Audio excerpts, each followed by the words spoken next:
Alam nyo, kapag nag-asawa na kayo, dapat ang focus nyo sa pag-aasawa, sa pagbuo ng pamilya.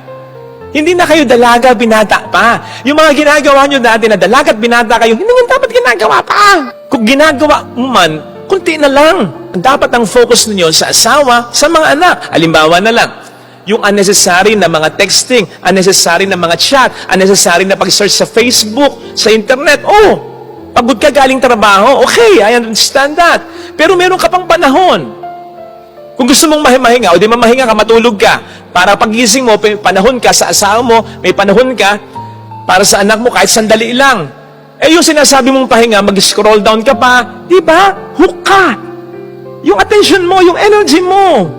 Nakaka-stress pa mga balita ngayon. Hindi pa nakatutulong most of the time yung laman ng mga Facebook at social media ngayon. Na-drain ka na, physically, psychologically, even emotionally, hindi ka pa nakapaglaan ng panahon sa anak mo, sa asawa mo.